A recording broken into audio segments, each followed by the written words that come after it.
Today's court case is a kind you've never witnessed before. How can you be in love with a man who could be your biological brother? Yeah, you heard me loud and clear. That's Ms. MacArthur's story as she appears in court today with Mr. Veals. What makes this case more absurd is that she's pregnant. Ms. MacArthur, you claim you've recently learned the man you are in love with could possibly be your biological brother. Yes, Your Honor.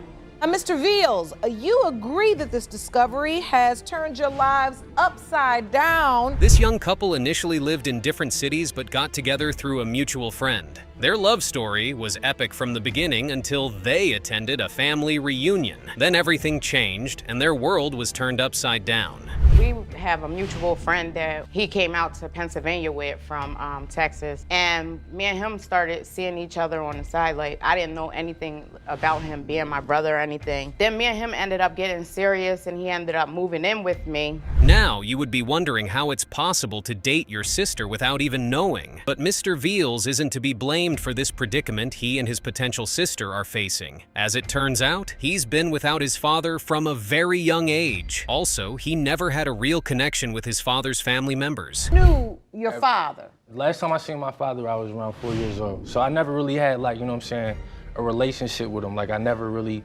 converse with him like that. Like, he just really wasn't in my life like that, so. Ms. MacArthur, however, grew up bonding well with her father and his family members. So now we understand why they never crossed paths with each other as kids. On the bright side, it's not certain that the man in question is actually his biological father. And on that note, they are in court today to confirm if they are indeed siblings through a paternity test. Yes, I did. My mother and my father was married. He was always there with me and my brothers, except for when he was on the road, because he was a truck driver. But I never seen Jeremiah because all of our cousins, like my uncles and my aunts, they would come get us for the summer to go to my grandma and spend time with my grandmother and all the... But here is the thing. What if they are indeed siblings? What's going to happen to the baby? It's a really tight situation we've got in our hands today. You can only imagine how hurtful it is for both of them as they look to clear up the situation appropriately. I really want to be with him and I want to keep the baby, but I know that it's a possibility that he could be, and if that's the case, I'm going to choose adoption for one of my options. That's ridiculous.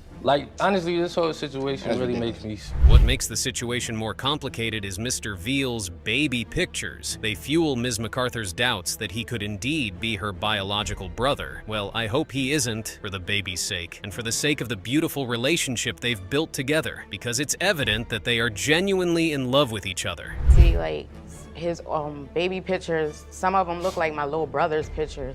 And then like, I really do. Now the picture of my father, he kind of resembles my father too. When they arrived at the family reunion, everybody had their eyes on Mr. Veals and Ms. MacArthur. It was evident that something wasn't right. Eventually, a family member approached them and advised them to do the needful because getting too serious with their relationship. You, Ms. MacArthur? Yes, my auntie, she pulled me to the side. She was just like, I'm not gonna look at you funny because like my mom and my other aunts was there and they was looking at me funny in the face. And she pulled me to the side. She was like, I'm not gonna look at you funny in the face. After the family reunion, the right thing to do was to stop their romantic relationship till they were sure they aren't siblings. But their feelings for one another was too strong. So they continued discreetly without thinking of what it could lead to. So did you drop it? We did for a while, we tried to, but our feelings was too strong for each other. Didn't drop it then? We had, when I say a slip up, we had sex 2 more times prior to that, after that. And now you're Besides the emotional trauma, if they are really siblings, IT could spell some kind of trouble medically for the baby. The stakes are so high, and the only way to get on top of the situation is to hear the DNA test results. So let's get to it. You are not brother and sister. Have you ever heard of a miracle baby? Well, you're about to witness one because that's the theme of today's case. Mr. Ball sues his girlfriend, Ms. Cox, over the paternity of her child. He claims she initially told him she couldn't get pregnant, but out of nowhere, she says he fathered her daughter. If he isn't the baby's father, Sleeping with multiple men at the time she conceived and say her best friend confirmed it. Yeah. All right, now Ms. Cox, you claim that your other sexual relationships ended prior to sleeping with Mr. Ball. Yes, Your Honor. And you believe he is your daughter's father and plan to prove it today. today. Mr. Ball claims that while he was serving time, he and the defendant had conversations every day. However, 3 months before his release date, something crazy happened. He received a letter from a reputable source about Ms. Cox's cheating habits. When he asked her about it, she played down the speculation. Now, Mr. Ball, how did you first hear that Ms. Cox was sleeping with multiple men? Well, during the time of my incarceration, Your Honor, we were talking every day, morning, noon, night, we would talk every day. And maybe within the last 90 days of me, serving my time, I was getting letters from her best friend stating to me that she was sleeping with other men, going out with other men. After hearing what the plaintiff had to say, the judge asks Ms. Cox about her relationship with other men. Without wavering, she says her relationship with other men wasn't sexual. Now that's very hard to believe. If she's telling the truth, why did someone close to her break the news to her boyfriend? While he was away, were you in a relationship with another man? We was in a physical relationship. It wasn't like we weren't together, nothing So like it was that. a sexual relationship. And he knew about this. Did you tell Mr. Ball? No. Yes, I did. I wrote him a letter and I told him everything that was No. going on, and he wrote back and still agreed to come home to me after hearing everything, as long as everything was put to a stop. This where it gets more interesting. The news source is the defendant's best friend and the plaintiff's baby mama. Okay, now we are getting a clearer picture of the situation at hand. She claims she had Mr. Ball's best interest at heart because she doesn't want his friends to make fun of him once he gets back home. How thoughtful of her. Who also still has feelings for him and wanted him to come home to her. But that has nothing to do with it. She was basically telling me, I don't want nothing to do with it. I'm just letting you know before you come home and look like a fool to yourself and all your friends. Oh, there's more. The plaintiff claims one of the men his girlfriend was sleeping with moved into her apartment. Imagine hearing all that while in prison. That must have been really tough for the young man to handle. But once again, the defendant denies that ever happening.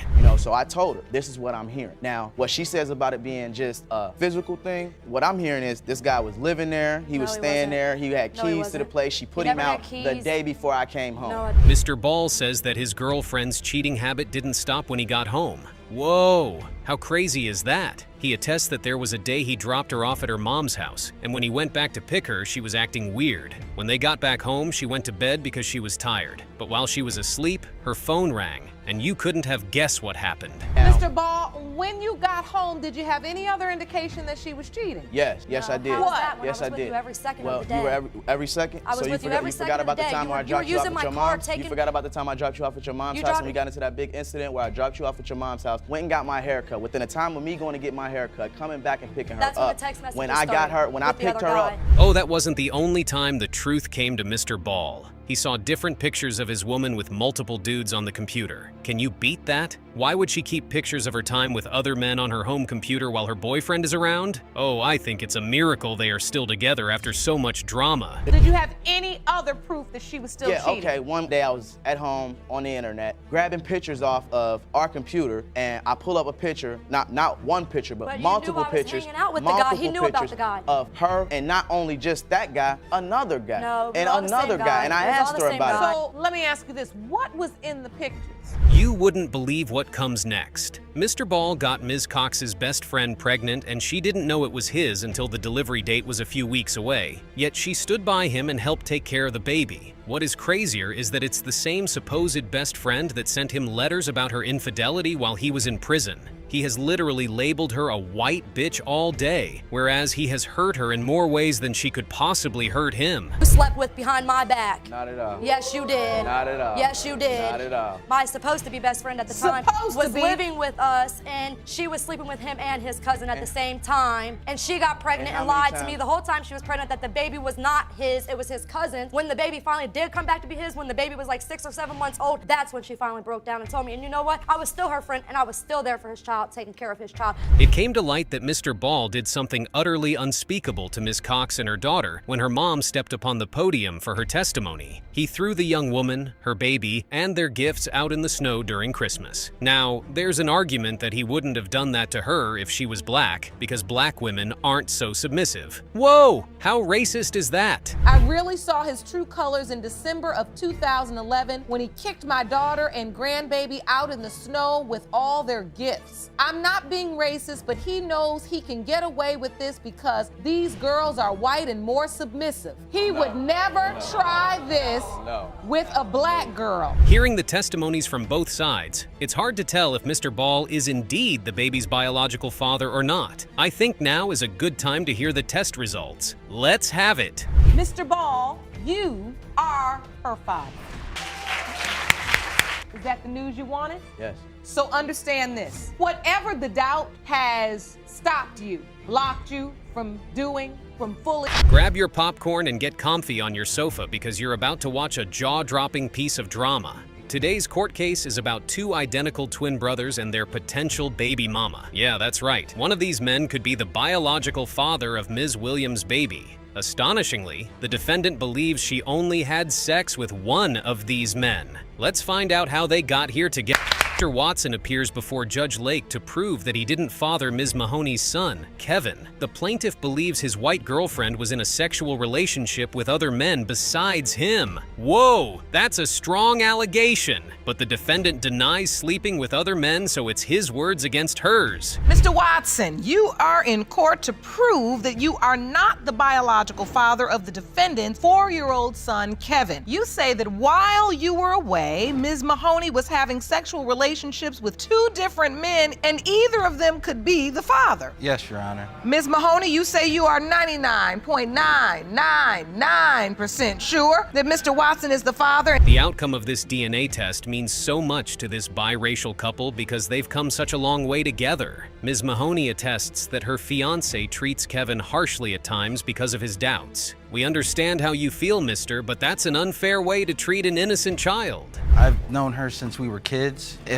We need to get these results because, you know, we are engaged and I would like to marry her, and I really hope this is my son. And you say the relationship's on the line, meaning if the results don't turn out the way you would like, the relationship, the marriage, everything? It's out the window, Your Honor. It's over with. Mr. Watson claims he couldn't give the kid fatherly love because he doesn't see him as his son. Perhaps because he isn't black enough. On top of that, he says Ms. Mahoney is labeled the neighborhood white hoe. Man, that's a racist thing to say. And as expected, Judge Lake takes him to school. Mr. Watson, you are rejecting the child? Yes, Your Honor. I'm not the dad, that's why. When I was away, when I came back, she was cheating, and she has a bad reputation of being basically, as I'm gonna say it, the neighborhood hoe. Okay, we're gonna try to use respectful language, but you let's say she had a reputation of being very promiscuous. Yes. You won't believe what the plaintiff said he noticed when he came back from a trip. 2 men had moved in with his girlfriend. Can you imagine that? She had 2 men staying with her, and they were showering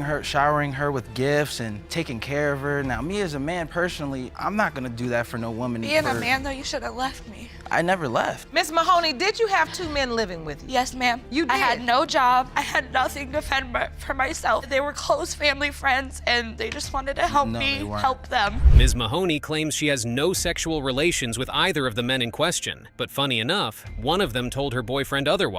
Apparently, she has been giving them more than a place to stay. So now we get why he has been treating Kevin coldly. But he's not to be blamed for his mother's actions, though. I would not. Mr. Watson, you're shaking your head. You don't believe that? They were not close family friends. That's not true, Your Honor. I've known them since I was 13. That ain't no family friend. 13, nothing. So did you ever ask him, are you sleeping with? Yes, Your Honor. Oh, you did? Yes. And what was his response? He said yes. Yet whenever the plaintiff confronts the defendant about the things he discovered about her, she would deny it all. The whole situation is so messy, and I wonder why they didn't confront the man that made the allegation together. Perhaps if he could repeat those statements in her presence, it would have been easier to get to the bottom of it all. You confronted her about that? Yes, multiple times. What And did when she I say? asked him, I told him we can go together in front of this person and ask them, and he doesn't But when want I to say let's go in front of him, she never does. He doesn't want to do that. He not stalls out. That's not true. Oh, you haven't heard it all. One of the so-called family friends always refers to Kevin as his son right in Mr. Watson's presence. He even refers to Ms. Mahoney as his girlfriend, but not for the first time today. The defendant has a petty explanation for that. Why would that other guy say he's the father? He always There's a difference between a father and a dad.